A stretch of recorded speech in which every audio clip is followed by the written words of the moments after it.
It's another glorious start to the day for passengers following a night's steam down the west coast from Fremantle with the sparkling waters of Geograph Bay. Once a thriving port exporting timber from the region's forest resources around the world, Busselton was also a key transport link, with the iconic Busselton jetty built, stretching almost 2 kilometres out from the coast. With time to wander the streets and explore the seaside township, passengers gain a greater understanding of the importance of tourism and agriculture to the local economy before boarding a bus headed to nearby Leeuwin Estate. It's the next of the expedition's special events, planned by Group General Manager Mark Fifield and his team pre-trek. One of the things we wanted to do is really have an opportunity to experience a number of really special events and things that people ordinarily wouldn't do. So so as we worked through those, one of those was we chartered a private commercial jet to Uluru, did a scenic flight around the rock maybe a couple of times, landed and had dinner there at Uluru under the stars, and then really finished that up and ended up back on the ship that evening and continued on with the voyage. Then as we sailed around to the west coast, we went ashore in Busselton, did a trip down to the Leeuwin Estate. Leeuwin Estate, located in the stunning Margaret River region, is testament to the exceptional winemaking prowess of the region. And today passengers are being treated to some of Western Australia's finest wines and freshest produce. We're considered as one of the founding 5 wineries of Margaret River. First vines in the ground were planted in 1975.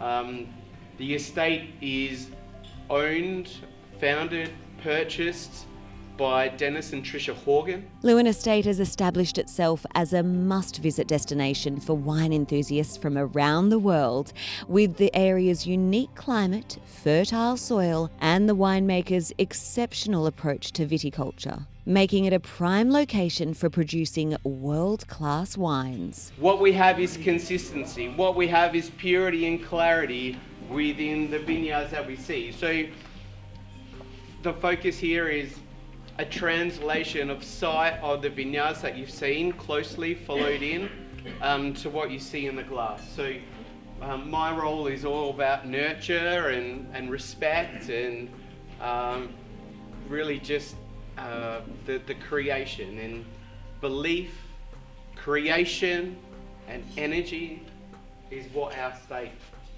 estate is about. Established in 1974 and covering 121 hectares of pristine land, Leeuwin Estate's iconic art series collection has gained international acclaim, boasting opulent fruit flavours, seamless texture and remarkable ageing potential. The estate's restaurant provides a dining experience which perfectly complements the estate's wine selection. In most restaurants, I suppose, I would just create dishes that I would like, and then we would sort of dig through a huge cellar and find wines that would match those dishes, which would be quite easy when you have hundreds of wines. But here we make a smaller selection of incredible wines. So my for me to match those perfectly is it's a very easy task because Tim makes incredible wines.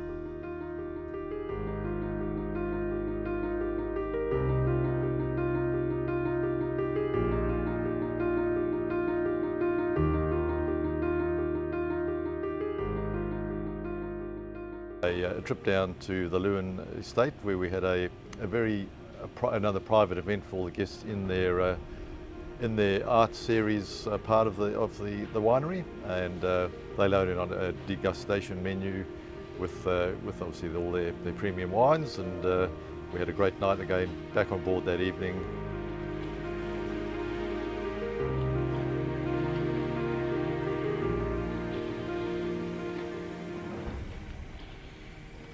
The rugged coastline of Hamlin Bay provides a breathtaking backdrop for the day's activities on day 29 of the Coral Adventurers Circumnavigation of Australia. Guests spending time stingray spotting on the beach and exploring a coastline first charted by Captain Nicholas Bowden in 1801.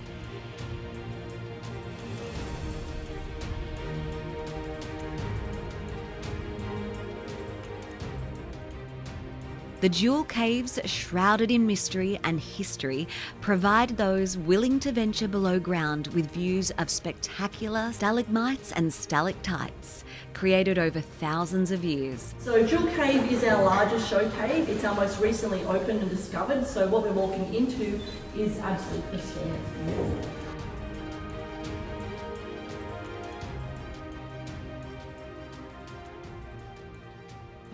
Now, calcite crystal is incredibly dense. It's really, really heavy.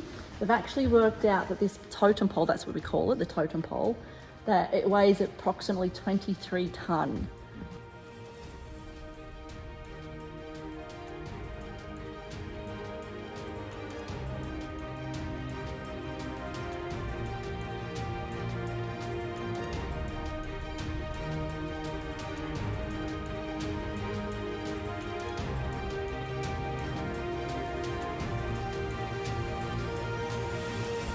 After emerging from the spectacular jewel caves, passengers return to the coastline and the Cape Leeuwin Lighthouse, where the Southern and Indian Oceans meet at the furthest southwest point of Australia. To provide some context, to the west is Africa, to the south is Antarctica.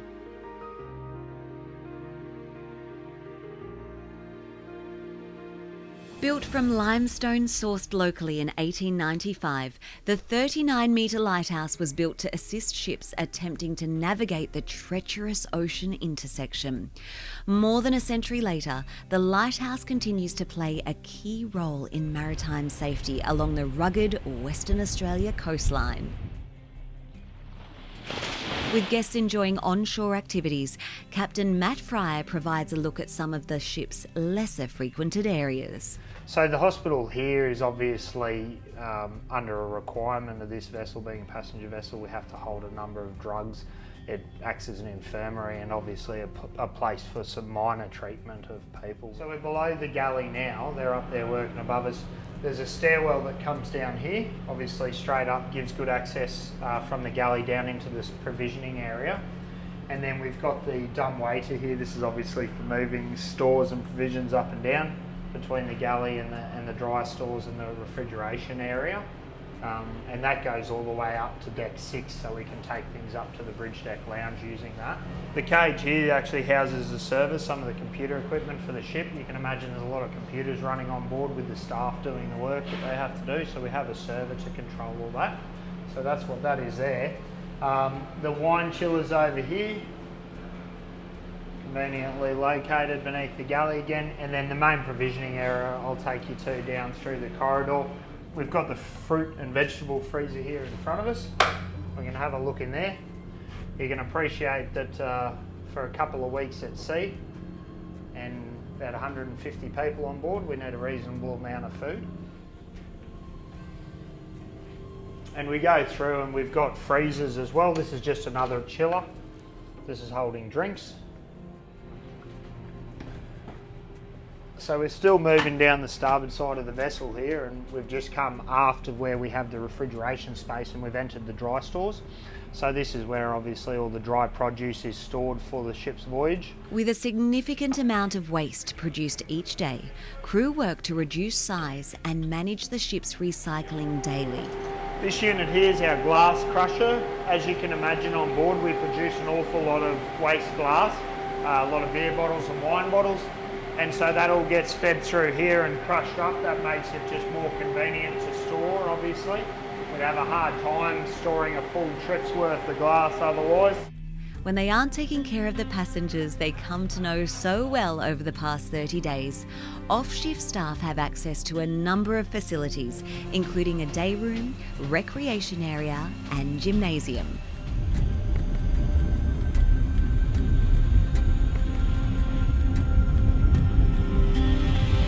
The stormy seas and grey skies further demonstrate the unforgiving ruggedness of the Australian coastline.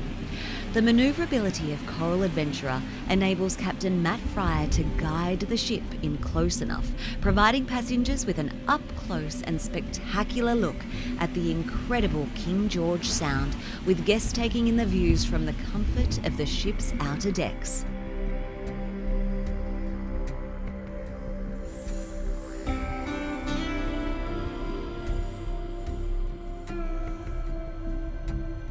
Like many ports around Australia, a designated ship pilot is assigned to work with the crew on the bridge of the Coral Adventurer as the vessel arrives in the township of Albany for a day of excursions. If you get us started, just they're very sensitive, so minimal helms required, and I'm happy. Yes. Right, so I'll stop the vessel there. It's normally a starboard swing, port side 2 on berth number 1. So that's roughly I'll bring her in, stop her. Albany played a key role in the formation of the Australian and New Zealand Army Corps, or ANZACs, with soldiers assembling in the coastal town before departing for the battlefields of World War I. The event marking the beginning of a profound connection between Albany and Australia's incredible Anzac spirit. It's a connection which is very much still celebrated across the community today.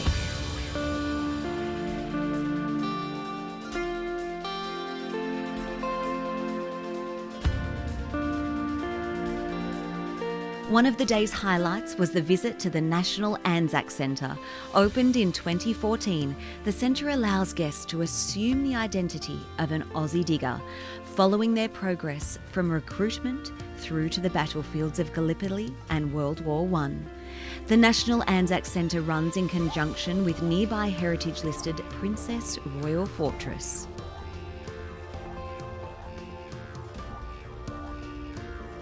While professional whaling has been in operation along the west coast since 1840, Shane's Beach Whaling Company, established in 1952, ran for 26 years at one stage. This tiny outpost provided 60% of the world's sperm whale oil. And this is the pygmy blue whale. This is the smaller version of the largest animal in the world. These days, the site has been converted into a whaling museum, enabling visitors to walk through the old sheds and seeing firsthand how the whaling industry helped establish Albany and the west coast of Australia as a crucial international port, with oils from the township used by NASA and in millions of Swiss watches and machinery around the world.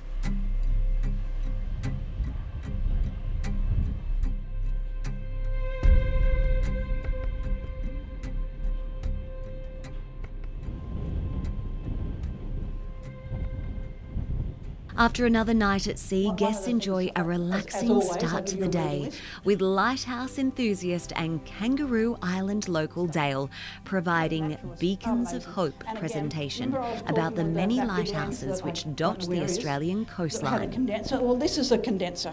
So you can see the lens at the front here, big round lens, and at the back of the lens, you've got this apparatus here, which condenses the light and boots it out through the front of the main lens.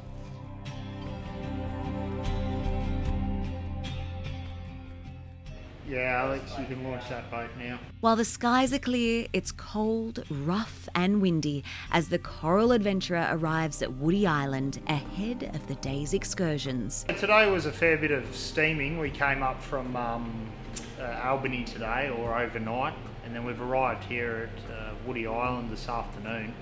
Conditions aren't good, especially on this side of the island where we have the resort to land at. So it's been a bit of a busy afternoon, just balancing the explorers coming in and also holding the ship out here. The anchorage is not great. We're getting between 30 and 40 knots on us at the moment.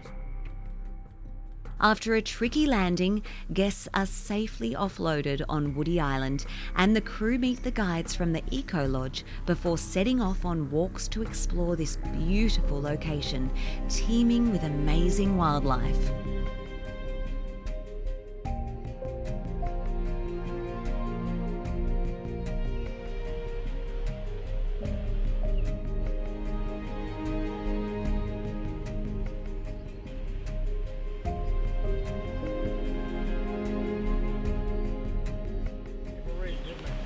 Yeah, 300,000 tonnes of fertiliser spilled into the oceans here.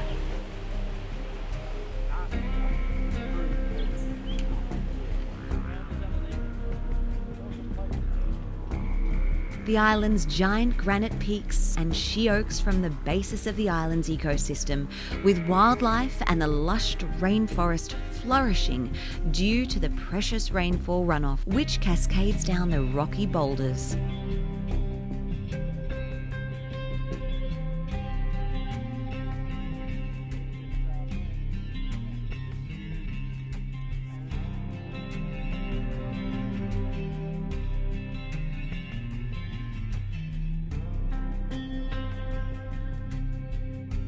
For those not up to hiking the island trails, the explorers take passengers on a leisurely coastal cruise, while further out to sea, Captain Matt Fryer has been unable to drop anchor, opting to keep the Coral Adventurer operational as strong winds and changing tides make for a challenging few hours on the bridge. The decision making in these sort of circumstances, that's actually the most challenging part. They need to know when we need to call off an excursion or when we need to look at alternatives to our landings or alternatives to our pickups. So that's more or less the important part of the role.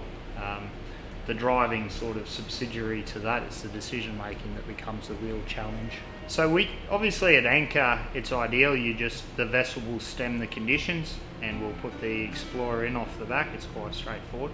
When we're underway and when we have challenging conditions like this, in which conditions like this it's almost better to do it underway because you have more control of the ship's head.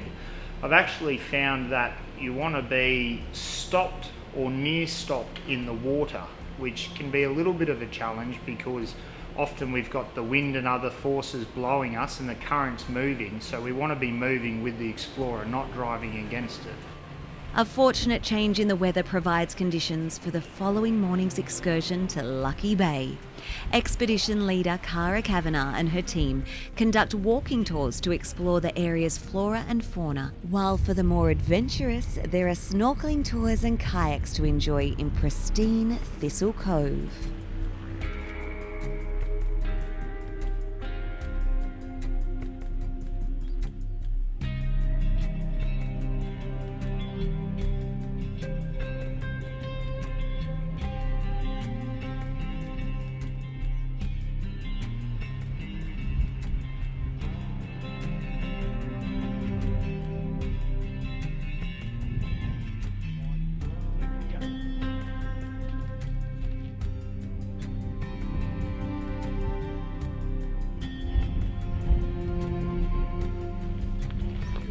Across the track when I came along, was he?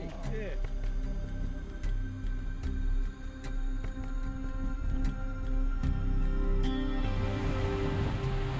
Back on deck in some of the biggest seas and strongest winds of the circumnavigation, greet the Coral Adventurer as it crosses into the Great Australian Bight.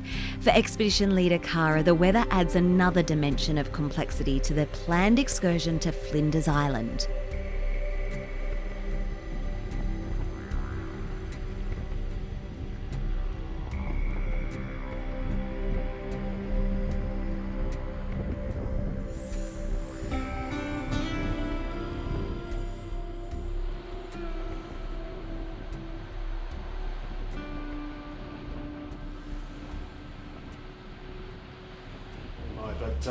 So the first group will go over at 1:30, drop off there, we'll go do the Albany tasting and go off for the walk, and then the second group will follow along at 2 o'clock. So I reckon we should be able to get the explorer for that one. If you guys are ahead, Mark.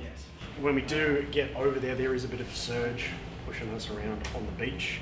So we'll just need to be careful of that. We'll keep all the guests seated and disembark them like 5 at a time.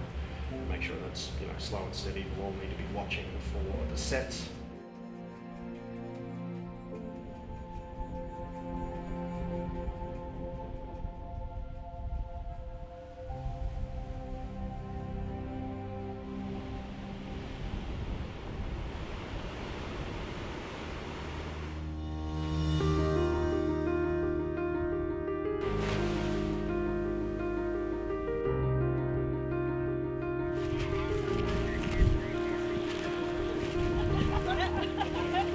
Alrighty then, folks, gather round. Do live here, not like Tasmania, Victoria, they do a lot more. The Walford family have spent almost half a century working Flinders Island, establishing a number of enterprises, including their highly successful abalone export business.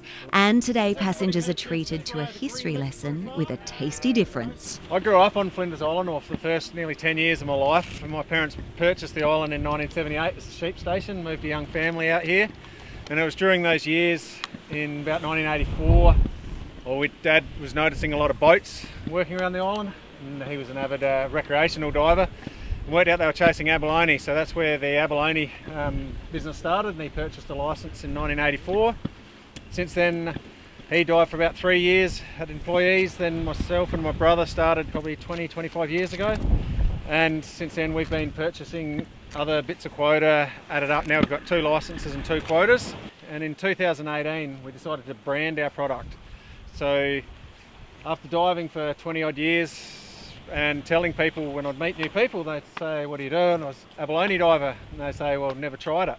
So we decided we'd try and do experiences like this, and get it on the plates of Western restaurants and Western retailers and things like that, and show people that it's not actually that hard to cook. The meat up from the viscera, slide straight away.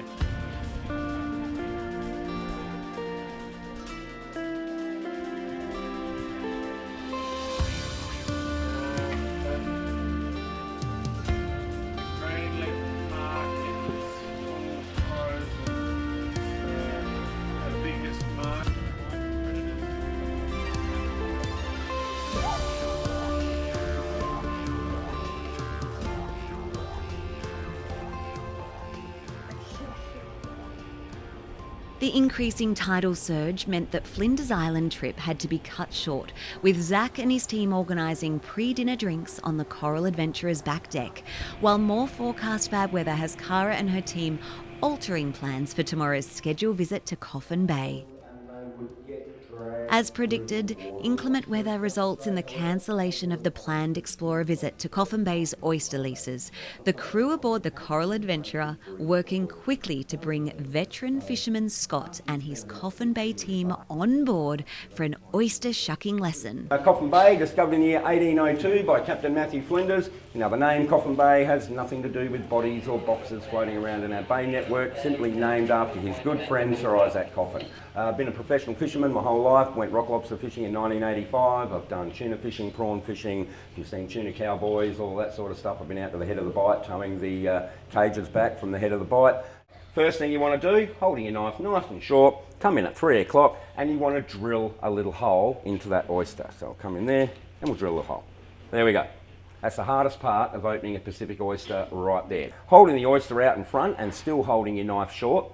And the reason you hold your knife short is because if you do slip off the edge of the shell trying to find that spot, you just bang your fingers on the edge of the shell. You don't have your body weight behind the whole blade plunging into this guy here, which really does hurt. So, oyster out in front, you want to move the oyster backwards and forwards like so, and you want to swing your knife like a windscreen wiper. 4 o'clock, 2 o'clock, 4 o'clock, 2 o'clock. So you cut through that muscle at 3 o'clock. So we'll do that. And when you do, your oyster is going to pop up a little bit like that. So come nice and deep into the shell, starting from the 12 o'clock, heading back or scraping back to the 6 o'clock or to the hinge. So we'll do that.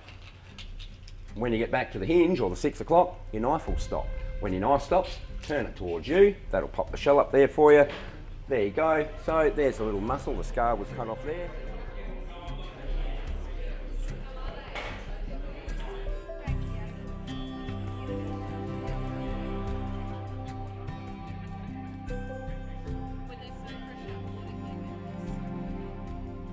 As the sun sets on the Coffin Bay experience, Captain Matt Fryer sets course for the South Australian capital, Adelaide.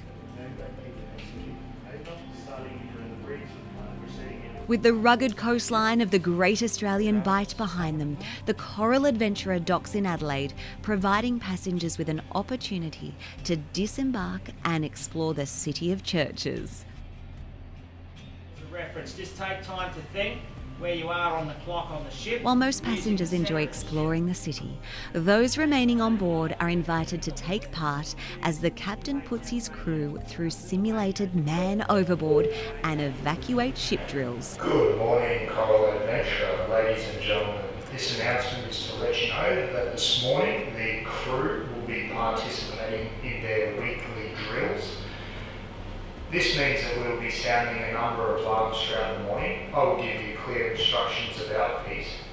The first alarm I'll be sounding will be for a man overboard. There is no participation required from the guests.